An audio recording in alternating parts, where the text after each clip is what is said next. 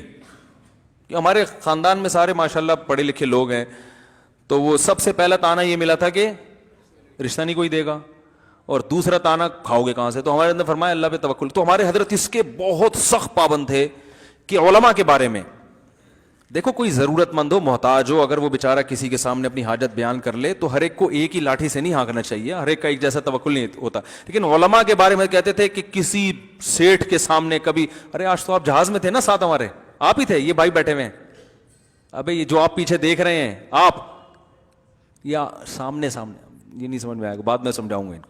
آپ جن کو کہہ رہا ہوں وہی پیچھے تھے, آپ آج سفر میں تھے, اچھا بالکل آپ کی ٹائپ کا آدمی تھا. تو بالکل ہم حضرت فرمایا کرتے تھے علماء کے لیے نا, کسی کے سامنے ہاتھ اپنی احتیاط ظاہر نہیں کرنا, بھوکے مر جاؤ. تو حضرت پھر اپنے بتاتے تھے کہ میں دال کھا رہے ہیں روزانہ, کہ ایک دن مہمان آیا, کہنے لگا, اس کو بھی کہہ رہے ہم نے رکھ لیا گھر میں, تو مہمان کو تو اچھا کھلا دیتے ہیں نا آدمی, ہم نے بھی دال, کہتے ہیں اس نے برداشت کیا, بھائی دال ایک دفعہ اتفاق سے بچی بھی ہوگی, کھلا رہے ہیں, اگلے ٹائم پہ کچھ اچھا آ جائے, اگلے ٹائم پہ پھر دال, پھر دال. تو کہنے لگا اب جب بھی آپ کے گھر آؤ دال ہی پکی ہوتی ہے. وہ بھی کوئی اسٹریٹ فارورڈ قسم کا آدمی تھا. حضرت نے فرمایا, حضرت فرماتے ہیں اس کے بتانے کے بعد ہماری توجہ گئی ہے کہ کتنے دن سے دال کھا رہے ہیں, ورنہ ہماری اس طرف توجہ بھی نہیں تھی. تو پھر فرماتے ہیں میں نے اس سے بولا حلال اتنا ہی ملتا ہے. حضرت نے کہا اب دیکھو کوئی ہم جیسا نالائق ہوتا تو کیا کہتا ہے, بھائی کیا کریں بس اب کیا ہے, مدرسے کی تنخواہوں میں آپ کو پتہ ہے کیا گزارا ہوتا ہے, تھوڑا سا ایسے کر کے نا تاکہ یہ جیب سے کچھ ہدیہ اور نذرانہ نکال کے دے. یہ اسٹائل ہوتا ہے مانگنے کا. ایک اسٹائل ہوتا ہے بھائی ذرا 50 روپے دے دو, یہ پھر بھی جائز اسٹائل ہے, اچھا اسٹائل ہے کہ بھائی جو چیز ہے جو دل میں ہے وہی زبان پہ, یار پیسے نہیں ہے یار ذرا کچھ ہمارا بھی خیال کرو, کچھ ہدیہ ودیہ بھی کبھی دے دیا کرو. ٹھیک ہے, غلط ہے یہ بھی لیکن اتنا غلط نہیں ہے. اور ایک طریقہ یہ ہوتا ہے کہ منہ سے تو یہ شو کر رہے ہم کسی سے مانگتے نہیں ہیں, لیکن ایٹیٹیوڈ ایسا ہے, ایکسپریشن چہرے کے ایسے ہیں کہ جس سے لگ رہا ہے کہ بھائی دے دے یار مر جاؤں گا ورنہ. تو یہ بھی گھٹیا طریقہ ہے. تو وہ حضرت فرماتے ہیں اس کے بتانے کے بعد ہماری توجہ اس طرف گئی کہ کیا روزانہ کیا پک رہا ہے. اب تعویل تو کر نہیں سکتے تھے کہ بھئی ڈاکٹر نے کہا دال کھایا کرو روزانہ, تو حضرت فرمایا ہم نے کہا حلال. اور فرماتے ہیں ایسا سیٹھ مجھے لوگ سمجھتے تھے کہ لا کے وہ مجھ سے قرضے مانگتے تھے, قرضے مانگتے تھے. حضرت کو اچھا غریب تھے اس وقت ابتدائی دنوں میں, پھر اللہ نے بہت پیسہ دیا حضرت کو, حضرت کی جائیدادیں بکیں, زمینوں سے پیسہ آنا شروع ہوا, وہ جو حضرت کے والد کی. تو پھر اللہ نے اتنا پیسہ دیا, پھر اسی اسٹائل ہی چینج, پھر کنجوسی نہیں کی ہے, اتنی زبردست بڑی گاڑی رکھی, کویت کے شہزادے سے گاڑی خریدی. لوگوں کے پاس پیسہ ہوتے نہیں ہے تو بھی غریب لگ رہے ہوتے ہیں, جب آ جاتا ہے تو اور زیادہ غریب لگ رہے ہوتے ہیں, وہ بچا بچا کے نا ارے اپنے اوپر تو خرچ کرو اللہ کے. پھر صدقہ بھی کرتے تھے. پھر حضرت نے کہا جب اللہ نے پیسہ دیا ہے تو گاڑی خریدی. پھر کویت کے شہزادے سے بڑا دلچسپ واقعہ سناتے تھے, شو روم میں گیا, کہہ رہے میرے بیٹے مالدار ہو گئے تھے, ان کے پاس گاڑی تھی میرے پاس نہیں تھی, تو میں نے کہا میں ان سے اچھی گاڑی خریدوں گا, یہ بتانے کے لیے باپ میں ہوں, باپ تم نہیں ہو. یہی اسٹائل تھا حضرت کا نا. کہہ رہے میں نے بتایا تاکہ لوگوں کو پتا چلے کہ ابا یہ ہے, یہ باپ نہیں ہے. کہہ رہے صرف یہ ظاہر کرنے کے لیے. کہہ رہے میں جب شو روم گیا میں نے کہا گاڑی دکھاؤ. انہوں نے کہا آپ کی رینج کیا ہے؟ کہتے ہیں میں نے کہا رینج کو نہیں دیکھو, گاڑی دکھاؤ. وہ پھر حضرت کا اسٹائل بھی تھا نا. تو خیر گاڑی خریدی, گھر نہیں بنایا, گھر کرائے کا ہی رکھا, جو مدرسے کا گھر تھا وہی رہا. کہا مسافر خانہ ہے, اس کو ڈیکوریٹ بہت اچھا کر لیا, بہت شاندار. حضرت کے گھر جا کے ایسا لگتا تھا جیسے پتہ نہیں کسی شاہی شیش محل میں آ گئے آپ. خوشبو کا استعمال, مہنگی سے, کھایا بھی اچھا, پہنا بھی اچھا, پگڑی اتنی مہنگی پہنا کرتے تھے, ہر لائف اسٹائل, اور صدقہ بھی ہے, خیرات بھی ایسے نوٹوں کی گھڑیاں ایک دن ہمارے سامنے رکھی ہوئی تھی میز پہ. فرمایا یہ ابھی چند سیکنڈ کے لیے میری ملکیت میں, اس کے بعد یہ فی سبیل اللہ پارسل, گنتا نہیں ہوں, اپنے خرچے نکال کے جتنا ہے سارا فی سبیل اللہ. تو یہ سیٹھوں کی طرح زندگی گزاری ہے. مفتی طارق مسعود صاحب کے بیانات سننے کے لیے youtube.com/مفتی طارق مسعود کو سبسکرائب کریں, اور اگر آپ لائیو ویڈیو کو کبھی بھی مس نہیں کرنا چاہتے ہیں تو سبسکرائب کرنے کے بعد بیل آئیکن پہ کلک کرنا مت بھولیں. جزاک اللہ.